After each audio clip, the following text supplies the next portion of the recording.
Now we're doing well. Now we have to get what we have to get. If we don't do that, we'll have to go a big step further. But with that being said, they want to make a deal. We've had very good talks over the last 24 hours, and it's very possible that we'll make a deal. Iran cannot have a nuclear weapon, and they won't. And they've agreed to that, among other things. 예, 최근까지도 주 이란 대사를 지내셨던 분입니다. 3년 전, 그러니까 미국의 대이란 제재를 중동 현지에서 직접 경험한 윤강현 전 대사 나와 있습니다. 어서 오십시오. 안녕하십니까. 예. 초청해 주셔서 감사합니다. 예, 첫 질문은 이것부터 확인하고 싶어서요. 왜냐하면 이란 내부에서도 특히 이란의 관영 매체가 나무가 본인들이 쏜 것처럼 시인하는 듯한 얘기를 해서요. 그리고 그럼 또 이란 대사관은 다른 얘기를 하고 누구 말이 맞다고 저희가 봐야 될까요? 우선 지금 저희 조사단들이 이제 현지에 이제 파견이 됐기 때문에 우선 예. 조사 결과가 나와봐야 되겠죠. 예. 근데 우선 만약에 바깥에서 이제 피격체가 있었다고 하면 분명히 그 흔적이 남아 있을 테니까 이제 예. 조사가 이제 끝나고 나면은 이제 그 정황에 대해서 조금 더 구체적인 정보를 취하게 될 텐데 저는 개인적으로는 예. 최근에 이제 우리 정부가 이 이란 사태가 이제 진행이 되면서 계속 예. 대사관도 거기 유지를 했고 예. 그리고 특사도 파견하고 그리고 외교장관끼리도 계속 긴밀한 커뮤니케이션을 유지해왔기 때문에 이란 관계가 나쁘지 않다. 이란 예. 관계가 나쁘지 않았기 때문에 우리 국적 선박을 갖다가 식별을 해갖고서 그걸 타겟팅했다라고까지는 보기가 어렵다고 설사 쐈더라도 잘못 쐈을 가능성은 뭐 그럴 말씀하신 수도 거예요? 있고 그러니까 결국 조사 결과를 보는데 근데 이제 두 개의 엇갈린 반응이 나오는 거는 이렇게 이해를 하고 싶어요. 제가 예. 이제 이란에 있을 때도 예.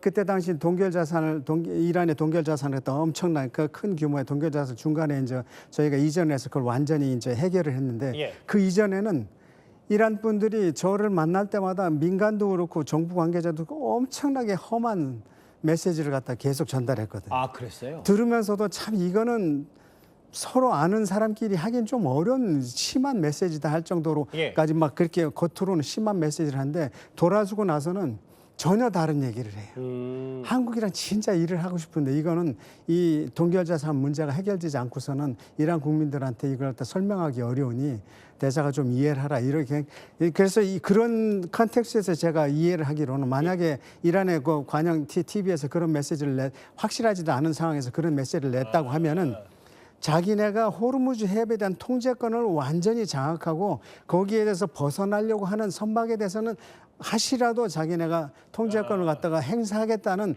그런 메시지를 던지고 싶은 거 아닌가 하는 생각이 그러니까 이란에 계셨을 때 이란 대사를 역임하셨을 때 그러니까 주 이란 대사를 역임하셨을 때도 실제 이란 사람들이 겉으로는 막 윤 대사님에게 막 몰아붙이다가도 엄청나게 심한 메시지를 결국 그거는 이제 그런 감정 표출을 하면서 약간 상대를 좀 어찌 보면 전략적으로 몰아붙이다가 맞습니다. 예. 갑자기 이제 협상 테이블 공식석상에 와서는 따로 만나서 얘기할 때는 한국이랑 정말 잘해보고 싶은데 당신들도 이란 미국의 제재 때문에 어쩔 수 없이 이렇게 하는 건 이해는 하지만 그러나 우리는 우리 나름대로 인터널 팔러틱스가 있고 대외적인 메시지가 있기 때문에 예.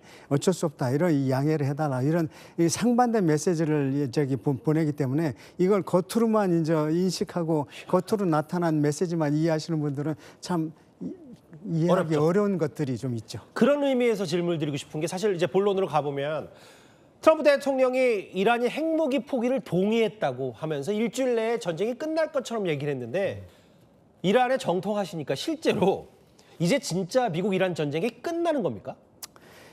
미국과 이란의 전쟁이 그러니까 영어로 하면 conclude 예. 그러니까 전쟁 상태가 끝났다는 거랑 협상이 타결됐다는 거는 전혀 다른 두 가지 전혀 다른 차원의 얘기죠. 예. 그러니까 지금 현재 해협이 상호 봉쇄를 통해서 완전히 막혀갖고서 지금 전 세계가 어려워지고 있는 이런 상황을 갖다 해소하는 것까지가 종전이고 예. 실제로 남아있는 좀 더 큰 핵이라든가 뭐 호르무즈 해협의 전쟁 이후의 통제권이라든가 핵심 이슈는 계속 남아서 협상이 있는 것은 그거는 또 종전과는 전혀 다른 차원의 문제이기 그럼 때문에 일주일 안에는 전혀 안 되겠네요. 일주일 안에 된다는 것은 그건 제가 볼 때는 좀 트럼프 대통령이 좀 앞서 나간 얘기고. 그건 앞서 나가시는 얘기고 만약에 그런 협상이었다고 하면은 지난 수년간 그 많은 사람들 시간을 노려서 들여갖고 지금까지 왔는데 이게 예. 왜 안 됐겠어요. 근데 전보다 더 어려워졌는데 일주일 안에 그건 제가 볼 때는 좀 어려운 얘기다 생각이 됩니다. 화면을 이제 보면서 그래픽을 보면서 좀 얘기를 할 텐데 대사님. 예. 근데 대사님 말씀대로 뭔가 여전히 미국과 이란의 약간 톤이라고 해야 할까요? 분위기, 뉘앙스가 좀 다른 게 뭐냐면 특히 이란의 핵 관련은요. 핵 관련. 14개 글쎄요. 저 말씀하셨던 것처럼 지리한 협상 과정이 남았는데 단 한 페이지의 MOU로 저게 가늠이 될지는 저도 잘 모르겠습니다만 이란의 핵 농축 일시 중단한다.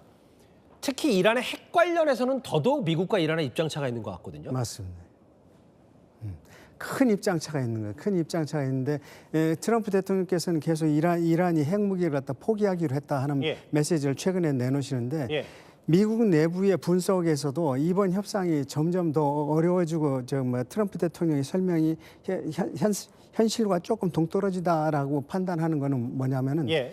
트럼프 대통령께서는 이게 항상 이 핵을 농축할 수 있는 권리를 갖다 핵무기를 보유하는 거로다가 동일시해갖고 처리를 말씀을 하시기 때문에 그런 거거든요. 그건 다른 거잖아요. 그건 완전히 다른 거죠. 왜냐하면 이란은 한 번도 이거 아하. 사망한 알리 하메네이 그 최고 지도자도 종교 칙령으로 파트와라고 하는 종교 칙령으로 이란은 절대 대량 살상 무기를 개발해서는 안 된다라는 칙령을 내보냈었거든요.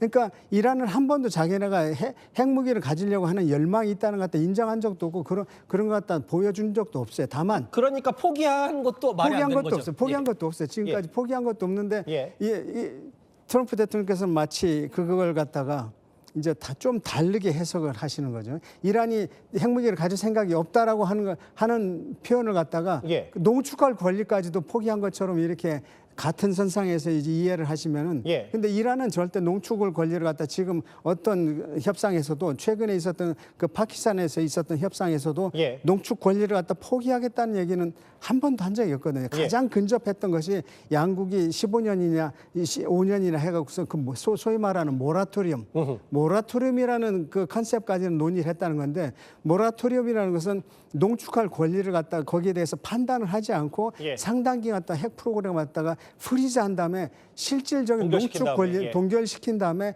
그 본안은 한참 후에 가서 얘기를 해보자 이런 거죠. 그러니까 쉽게 비유를 하면 저희가 현재 이제 사형제를 두고 있지만 예. 사형은 안 하고서 모라토리움이 한참 동안 진행이 됐지 않습니까? 예, 예. 사형제를 유지할 거냐 말 거냐에 대해서는 아직 우리가 판단을 안 한 거예요. 예.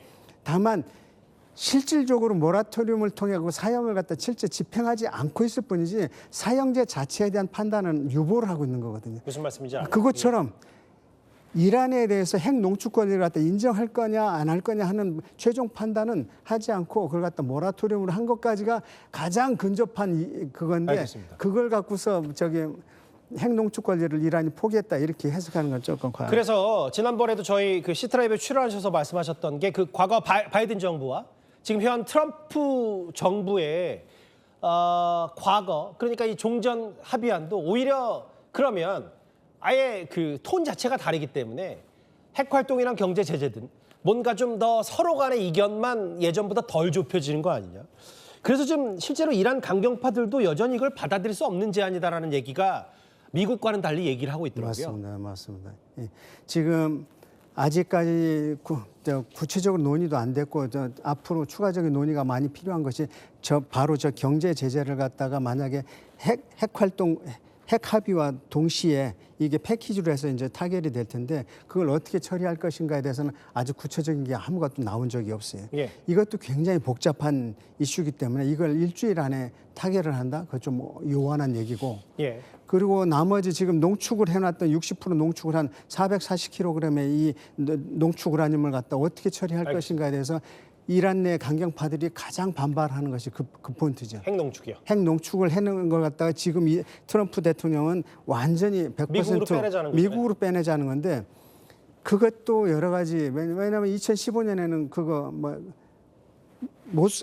러시아가 그걸 갖다가 반출을 했거든요. 다른 나라로까지 제3국까지 연결. 제3국까지 러시아가 반출했는데 왜냐하면 러시아의 역할이 상당히 의미가 있는 것이 러시아가 이란과 핵 활동을 갖다가 핵 협력을 해서 부쉐르라고 하는 데다 핵 발전소를 갖다 져주고 거기다 핵 발전소가 운영되는데 필요한 핵 연료를 갖다 공급해 주거든요. 그렇기 때문에 이걸 갖다가 그 러시아에서 알겠습니다. 반출해서 스와핑하는 것이 가장 합리적인 방안인데 그래서 지금 보면 뭔가 트럼프 대통령은 방중, 그러니까 시진핑 주석 만나기 일주일 전에 뭔가 하려고 하고 있고 지금 이란은 애초에 지금 뭐 중동 전문가, 이란 전문가 더 잘 아시겠지만 이른바 양탄자 전략이라고 해서 양탄자 짜듯이 한 땀 한 땀 버티기 전략으로 하면 분명히 본인들이 이 협상에서도 유리한 국면을 가져올 거다. 이런 얘기까지 있더라고요. 재미있는 표현을 하셨는데 양탄자 전략이라는 거 이란산 페르시아 카펫이라는 걸 보시면은 예. 특히 실크 페르시아 카펫을 보면 그 촘촘함이 상상을 초월하거든요. 예. 그걸 하나를 갖다 이루기에는 엄청난 많은 시간을 갖게 되는데 이란 분들이 항상 또 친구가 되면 항상 본인들이 강조를 하는 것이 자기네들은 굉장히 인내심이 많은 민족이고 생각하는 시간의 길이가 너희들보다 엄청나게 길다. 그렇게 이런 표현을 하거든요. 그러니까 이게 시간을 두고서 끝끝내 버티면서 나가는 거에는 아주 일가견 있는 분들이기 때문에 예. 게다가 이게 지금 에너지 기구 쪽에서 나오는 분석이 5월 말 6월 초로 가면 전 세계의 에너지 지금 수급 불균형이 지금과는 비교가 안 될 정도로 엄청나게 어려워진다는 거거든요. 미국이 전 세계 에너지의 고갈을 버틸 수도 없을 거고 실제로 지금 어쨌든 방중 전에 합의를 원하기 때문에 시간은 일한 편이다. 하나만 짧게요. 그런데 인내심, 버티는 건 우리가 최고다라고 얘기하고 있지만 일부 보도에 따르면 지금 경제가 무너져서 60% 물가가 폭등했고 곡물 수입도 막혔고 유조선도 한 척 못 보낸다. 이란의 저 경제난 부분이요. 이란이 그렇다고 이란이 무작정 다 버틸 수는 없는 거 아닙니까? 맞습니다. 그것도 정확한 지적이신데 왜냐하면은 그 지금 제가 이란에 있었을 때 제가 처음에 부임했을 때는 1달러당 한 30만 리알을 했었는데 나올 때는 한 90만 리알이 됐어요. 근데 이 전쟁 지금 와중에 지난주에 이미 1달러에 180만 리알, 190만 리알이 갔다는 거거든요. 이거는 일반 국민들한테는 엄청난 고통을 감내하게끔 하는 거기 때문에 게다가 에너지도 그간에 굉장히 싼 가격으로 그걸 갖다 자유롭게 썼던 국민들이 엄청나게 지금 고통을 받을 거기 때문에 지금 이 상태로 무한정 이란 정권이 버티기에도 어렵다 하는 것이 정확한 진단일 것 같습니다. 이란에서 외교관을 지냈던 윤강현 전 대세 분석은 이 한 장짜리 MOU로 뭔가 지금 일주일 내에 되기는 쉽지 않다는 결론. 맞습니다. 알겠습니다. 오늘 방송 출연 감사드립니다. 감사합니다. 호르무즈 해협에서 화재가 발생했던 HMM 소속의 나무호 예인 작업이 오늘 오전부터 시작됐습니다. 트럼프 대통령은 나무호가 이란의 공격을 받았다고 주장했지만 우리 정부는 아직 단정할 단계는 아니라면서 신중한 입장을 유지하고 있습니다. And their ship got the hell knocked out of it yesterday. We're in contact with that ship, CENTCOM, I should say, and the Maritime Coordination Forces are in touch. And I think targeting like that is a reflection of the indiscriminate nature of what Iran is doing. 폭발음 소리가 났다곤 하는데 피격에 의해서 났는지 선박의 문제로 인해서 났는지가 확인이 되지는 않고 있어요. 메인 인선이 와서 판단을 해야 되지 않을까.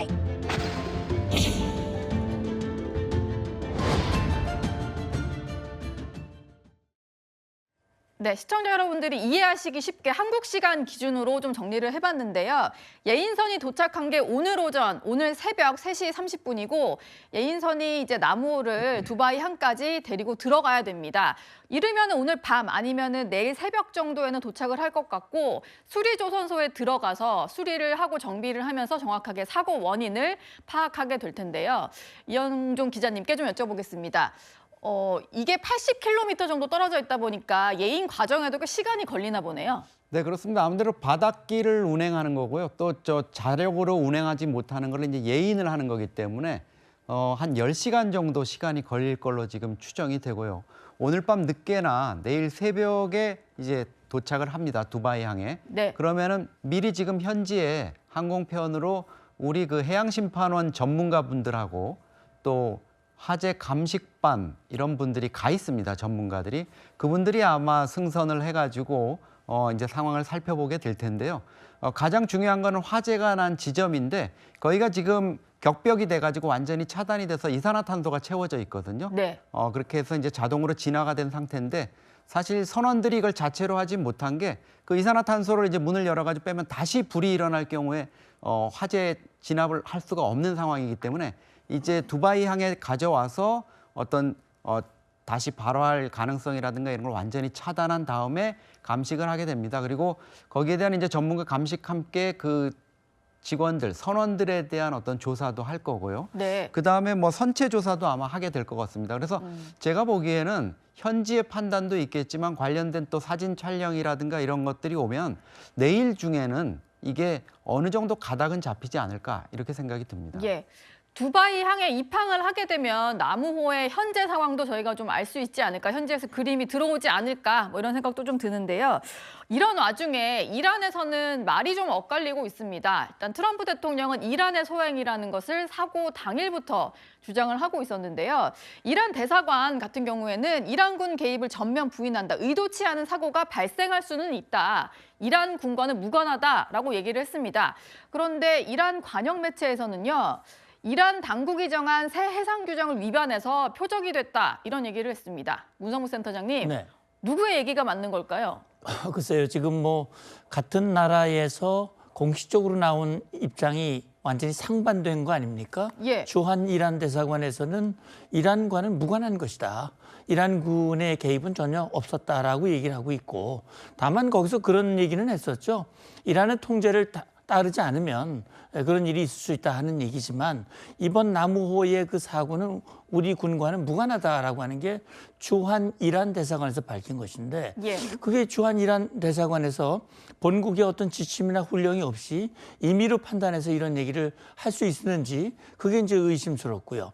이란 관영 매체에서 했다면 이게 오히려 이란 정부의 공식 입장일 가능성이 더 높아 보이는데, 자, 여기서는 이란 당국이 정한 새 해상 규정을 위반했기 때문에 표적이 됐었다. 그러니까 우리가 공격한 게 좀 맞다. 이런 얘기란 말이죠. 네. 그러니까 이 얘기는 뭐냐면, 미국이 시작한 호르무즈 해협 안에 있는 이 선박들을 이제 끌어내기 위해서 소위 말하는 프리덤 프로젝트를 시작을 했고, 여기에 맞대응하는 차원에서 이란이 새 해상 규정, 자기들의 영역을 넓히고, 네. 그리고 자기들의 통제에 따라야 된다라고 하는 것을 강력히 규정을 했고, 그 과정에서 몇 대의 모기 함대들이 출동을 했고, 그것을 미국에서 미군들이 제압하는 그런 사항들이 있었는데, 사실은 우리 나무호도 지금 폭발 사고 화재가 났습니다만 프랑스 선박도 공격을 받고 피해, 거기는 이미 인명 피해도 있었단 말이죠. 네. 그런 걸로 봤을 때 저는 이게 지금 예인이 돼가지고 현장에서 정밀 전문가들이 감식을 하면 아마 바로 원인이 나올 겁니다. 그게 뭐 기류에 의한 것인지, 네. 아니면 드론에 의한 것인지, 미사일 피격인지, 아니면 자체 폭발인지, 거기에 나오면 누구의 말이 맞는지가 아마 규명이 될 걸로 생각합니다. 예. 조사에 그러니까 얼마나 시간이 걸릴지 이게 좀 궁금한 부분인데, 우리 정부는 일단 이란의 공식 입장이 아니고 관영 매체 보도이기 때문에 이것에 대해서는 크게 의미를 두지 않는다는 입장을 밝혔습니다. 조사가 얼마나 걸릴지, 수일이 걸릴 수 있다, 이런 정도의 얘기가 나오는데요. 이영종 기자님, 대체 며칠 정도 걸릴까요? 우리 정부가 어떤 태도를 취하느냐에 따라서 달라질 것 같습니다. 1차 조사를 통해서 판단이 나온 걸 가지고 그대로 발표를 할 거냐, 아니면 또 정밀한 조사, 사실관계를 더 깊숙이 들여다봐야 된다, 이렇게 해가지고 시간을 좀 벌어보려는 이런 상황으로 간다면은 조사 결과가 쉽게 안 나올 수도 있죠. 예. 지금 외교부도 상당히 좀 정말 외교적인 이런 태도를 취하고 있는 것 같아요. 오늘 이란의 그 관영 매체에서 마치 자기네들의 피격 소행으로 인정하는 것 같은 이런 얘기가 나왔는데, 네. 그게 뭐 그냥 보도일 뿐이다, 논평일 뿐이다. 이란도 지금 좀 군색한 변명을 하고 있습니다. 이란 관영 매체에 나온 이 얘기들이 자기들의 입장이 아니고 외부의 논평원이 한 거다, 이렇게 얘기하는데, 이 이란 관영 매체인 프레스 TV라는 데를 좀 찾아보니까 이란 정부의 입장을 강력하게 대변하는 영어랑 불어권 매체다, 이렇게 나오거든요. 그러니까 대외 선전 매체라고 볼 수 있는 네, 거잖아요. 그런데 거기서 과연 이란 체제의 특성이라든가 이런 걸 볼 때, 또 지금 전쟁 상황인데 이런 상황에서 외부 논평원이 쓰는 글을 그냥 덜컥덜컥 실어줄 거냐? 이것도 이상한 거죠. 그리고 네. 어제 쿠제치 이란 대사, 주한 이란 대사도 사실은 저 프레스 TV가 하는 그 논조와 똑같은 얘기를 했다가 서둘러 이제 수습하는, 이런 일도 있었기 때문에 지금 이란 스스로 좀 석연치 않은 행동 그리고 뭔가를 자꾸 자기네들 소행으로 자초하는 듯한 이런 모습들 이란 내부에 또 지금 상당한 내부적인 좀 혼선이나 메시지의 혼란 이런 것들이 있는 것 같습니다. 예. 나무의 화재 원인을 놓고는 여러 가지 가능성이 계속해서 제기되는 상황인데요. 업계에서는 유실된 기뢰가 떠다니다가 배에 부딪혔을 가능성이 제기되고 있습니다. 전쟁 초반만 하더라도 이제 이란이 호르무즈 해협을 봉쇄를 하면서 해협 주변으로 이제 기뢰를 설치한 거였는데 그 기뢰가 유실될 수 있는 가능성은 꾸준히 이제 제기가 되었었습니다. 네, 얼마 전에 이제 해양수산부에서 어떤 안전 경보를 보낼 때 기뢰로 추정되는 이제 물체가 떠다니니까 조심하라라는 경고도 있었고요. 외부적인 충격이 있다 정도로 저희는 이제 많이 그런 요인을 추측을 하고 있습니다. 예, 정부에서도 조심하라는 경고가 왔었다라고 하고 일단 현지에서 선원들이 좀 추정하기로는 떠다니던 부유 기뢰에 의한 피해가 아니겠느냐 이런 얘기가 나오는 것 같습니다. 이란 같은 경우는 호르무즈 해협에 이렇게 기뢰를 뿌려놓고 어디 있는지도 모른다 이런 말씀을 저희가 전해드렸었잖아요. 해저 기뢰도 있고 계류 기뢰도 있고 부유 기뢰들도 있는데 떠다니던 부유 기뢰에 박은 게 아니겠느냐 이런 얘기가 나오는 상황 같아요. 문성무 센터장님, 네. 지금으로서는 가능성이 제일 커 보이긴 하는데 어떨까요? 예, 근데 이제 방금 인터뷰 내용에서 나오는 것은 외부 충격이라고 그랬거든요. 그 외부 충격이 이제 부유기뢰에 의한 것이냐, 예. 아니면 다른 요인이냐. 다시 말하면 내부 폭발, 다시 말하면 자체 문제가 있어서 폭발되고 화재가 난 게 아니란 얘기거든요. 그 외부의 충격 원인이 무엇이냐 하는 것인데 저는요, 이게 부유기뢰라 할지라도 이건 이란의 책임입니다. 이란이 기뢰를 뿌려놨으니까요. 뿌렸고 그걸로 인해서 호르무즈 해협이 봉쇄가 됐고 그걸로 인해서 한국 선박을 비롯해서 2,000척이 넘는 그런 선박들이 안에 갇혀 있었고 수만 명이 지금 어떻게 보면 인질로 지금 잡혀 있는 거거든요. 이건 명백한 이란의 책임입니다. 예. 그렇기 때문에 부유 기뢰에 의해서 공격을 받았다 하더라도 이란의 책임을 면할 수 없다라고 하는 점을 분명히 해야 될 것이고요. 저는 이 사건이 끝난 후에라도 우리는 사실 이란에 대해서 선의적으로 인도주의적 지원까지 국제기구를 통해서 인도주의 지원까지도 했는데 이란이 저런 식으로 어떤 이 원인 파악이 확실히 돼야 되겠습니다만 예. 기뢰에 의한 것이라 할지라도 이건 이란이 우리에게 미안해해야 되고 거기에 대한 조치를 해야 된다고 저는 봅니다. 예. 아까 전종건 위원장이 얘기를 한 대로 이런 공지가 왔다는 겁니다. 정부가 울퉁불퉁한 구형으로 보이는 기뢰 추정 물체를 조심하라는 메시지를 보냈다라고 하는 걸 보니까 뭔가 이게 정보가 들어오지 않았을까 싶은 생각이 드는데요. 이영종 기자님, 네. 이 일대에 떠다니는 기뢰가 좀 포착이 됐으니까 정부가 이런 거 보낸 거 아닐까요? 그렇죠. 그러니까 이제 해저기뢰라든가 계류기뢰 같은 게 만약에 폭발을 했다면 저 정도 손상을 입지는 않죠. 더 심각한 손상, 배가 거의 반으로 잘라지거나 아니면 완전히 밑에 파공이 돼서 구멍이 나가지고 운항이 불능하거나 침몰 위기에 처하는 정말 네. 퇴선을 해야 될 이런 상황이 생기는데 윗부분에 떠다니는 기뢰, 저런 그 수면 위에 떠 있는 거에 맞았으니까 이제 옆에 좀 문제가 생겼을 가능성 이런 것들이 제기되는데요. 사실 이거 외에도 다양한 가능성이 있습니다. 로켓이라든가 이런 거에 맞았을 가능성도 있고요. 또 드론, 자폭 드론이나 이런 것들에 의해 가지고 타격을 받아서 기관 쪽이 문제가 생겼을 가능성, 이런 가능성이 있기 때문에 아무래도 이제 우리 조사단이 가 있으니까 정밀한 그런 조사를 통해 가지고 그 결과 사실 전문가분들은 가서 이렇게 금속 그 선체가 어떤 식으로 이렇게 벌어졌다거나 구멍이 어떤 방향으로 났거나 그 모양이라든가 이런 것만 봐도 이게 그냥 기관이라든가 엔진에 문제가 생겨서 사고가 난 건지 외부 폭발에 의한 건지 이런 것들을 판가름할 수 있거든요. 네. 그리고 현지에 이분들이 군사 전문가는 아니라 그래도 현지에서 정밀하게 촬영된 사진이라든가 이런 거 보내면 또 국내에서 우리 청와대나 군 관계자들이 또 폭발 전문가들이나 이런 분들이 보면 아마 판단을 그렇게 어렵지 않게 할 수 있을 거다 이렇게 생각이 듭니다. 예. 두바이 향해 곧 입항을 하면 곧 조사 결과도 나오지 않을까 싶습니다. 우리 선박 나무호뿐만이 아니라 아까 말씀 주셨다시피 프랑스 선박도 해협 통과 중에 공격을 받아서 이번에는 승무원이 다쳤다는 보도가 나왔습니다. 이렇게 해협 상황이 불안정해지니까 프랑스도 핵 항모 파견을 결정했는데요. 2개월 전에 이란 전쟁이 시작됐을 당시에 마크롱 프랑스 대통령이 지중해로 미리 보냈던 배입니다. 그 모습 보고 오시죠.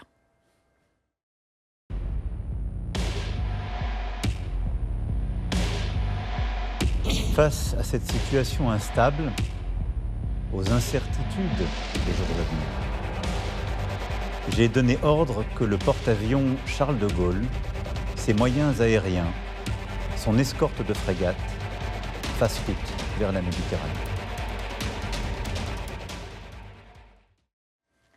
예, 보셨던 것처럼 샤를 드골함, 프랑스의 유일한 핵 추진 항공 모함이라고 하는데 지금 호르무즈 해협을 향하고 있습니다. 지금 보시면요, 이게 프랑스 정부에서 공개한 영상입니다. 수에즈 운하를 통과해서 홍해를 향하고 있다라고 하면서 샤를 드골 함의 영상을 공개를 했는데요. 대체 어떤 배인가 이게 좀 궁금해지는데요. 문성국 센터장님, 네. 정확히 어떤 무기인가요? 예, 그러니까 핵 추진 항모라고 그랬거든요. 그러니까 지금 항모를 가지고 있는 나라들이 몇 개 안 됩니다. 미국을 포함해서 중국, 러시아, 그다음에 이제 인도도 있는데 사실 미국 외에 이 항모 중에서 유일하게 핵 추진 항모라는 거예요. 예. 핵 추진 항모라고 하는 것은 그만큼 추진력이라든지 속도라든지 운항 거리라든지 이게 굉장히 자유롭게, 다시 말해 작전 반경이 굉장히 넓다라고 일단 보시면 되는 거고요. 미국의 항공모함에 비해서는 좀 작습니다. 규모가 한 배수량이 한 42,500톤이라고 하니까 속도는 바다에서 50km면 저 큰 배가 굉장히 빠른 속도로 이제 달릴 수 있는 거거든요. 근데 중요한 건 뭐냐면 여기에 탑재되어 있는 무장입니다. 그 무장이 라팔 전투기가 아니라 라팔 M이라고 하는 전투기는 네. 저건 프랑스제 전투기입니다. 예. 그리고 프랑스제 전투기 중에서도 해상에서 온 해군이 운영하는 전투기입니다. 굉장히 우수한 전투기고요. 우리가 주목하는 것은 이 2C라고 하는 호크아이, 저기 조기 경보 통제기거든요. 네. 저거는 이 에이사 레이더가 있고 여러 가지 지휘 통제 체계가 갖춰져 있어가지고 많은 표적들을 동시에 포착을 해서 즉시 항공모함에 탑재되어 있는 항공기라든지 또는 여러 가지 자산을 통해서 공격할 수 있는 그런 역량을 가지고 있기 때문에 사실은 뭐 미국의 항모보다는 약간 규모가 작고 역량이 좀 작다 하더라도 이건 웬만한 작은 국가의 해군 이상의 그런 그 역량을 가지고 있는 이 배뿐만 아니라 구축함을 호위 구축함들을 여러 척을 함께 운영을 하거든요. 네. 그렇기 때문에 상당한 역량을 가지고 있는 것이고 프랑스가 이걸 보냈다고 하는 것은 호르무즈 해협의 안전을 위해서 자유의 통행을 위해서 우리도 유엔 안보리 상임이사국으로서 우리 해야 할 일을 하겠다라고 하는 의지를 보여주고 마침 프랑스가 또 이란에 의해서 공격을 받았기 때문에 프랑스 해운사 소속의 배가요. 예, 그렇습니다. 예, 그래서 이것과 무관치 않다라는 생각도 듭니다. 예. 정확하게 샤를 드골함이 이 중동 해협에 배치가 되면 어떤 작전을 할지도 좀 궁금해지는데요. 이영종 기자님, 네. 어떤 일을 맡게 될까요? 지금까지는 이제 좀 멀리 떨어진 지중해 연안에서 작전 임무를 수행했죠. 마크롱 대통령이 이번 이란 전쟁이 터지니까 이거를 좀 컨트롤할 수 있는 어떤 작전 반경 안에 좀 들어가 있어라 해서 지중해에 파견이 됐었는데 결국은 이제 수에즈 운하를 거쳐가지고 우리가 익숙한 그 홍해를 거쳐서 바브엘 만데브 해협을 빠져나오면 이제 우리가 보는 그 뭐 청해 부대가 있는 아덴만하고 이제 아라비아해 그 지역이 옵니다. 예. 그렇기 때문에 그 지역으로 이제 홍해 이쪽에서 그 위치하게 되면은 사실 이란이라든가 뭐 사우디아라비아라든가 이런 중동 지역을 다 관할하는 이런 그 지역에 위치를 하게 되고 특히 이제 아까 문성목 센터장님이 말씀하셨지만 그 호크아이 조기 경보기까지 띄우게 되면은 예. 이 지역의 전황을 이제 한눈에 다 들여다볼 수 있습니다. 이미 미국이 11대 갖고 있는 항공모함 중에 3대를 이 지역에 배치를 해놓은 상태고 지금 또 거기에다가 이 새로 프랑스의 그 드골함까지 위치하게 된다면은 이제 중동에 대한 압박 이런 것들은 더욱 강해질 수밖에 없는데요. 이거는 뭐 제가 보기에는 직접적으로는 프랑스 선사의 어떤 선박이 공격을 당한 거에 대한 반응일 수도 있지만 예. 이제 프랑스 자체가 이 이란 전쟁에 관련해서 좀 상황 관리에 들어간 이런 측면도 있습니다. 지금 뭐 새로운 공격을 미국이 재개하거나 확전이 되거나 이럴 가능성보다 약간 좀 수습되는 국면으로 가는 이 상황에서 네. 이제 프랑스가 좀 자기네들의 목소리를 내야 되겠다 이런 생각을 한 것 같고요. 그 마크롱 대통령 보좌관이 언론에다가 이렇게 얘기했습니다. 우리가 호르무즈 해협의 안전 확보에 준비가 되어 있을 뿐만 아니라 우리가 그렇게 할 능력이 있다는 걸 보여주기 위한 거다. 그러니까 프랑스도 이제 가만히 있지 않겠다. 우리를 건들면 가만히 있지 않겠다. 그리고 우리가 이 중동 지역의 안전이 프랑스의 안보에도 중대한 위협이 될 수 있으니까 그 상황을 우리도 일정 부분 미국과 함께 관리해 나가겠다. 이런 의지를 좀 표현한 걸로 볼 수 있겠습니다. 예. 프랑스의 항공모함이 가고 있다는 소식까지 만나봤고요.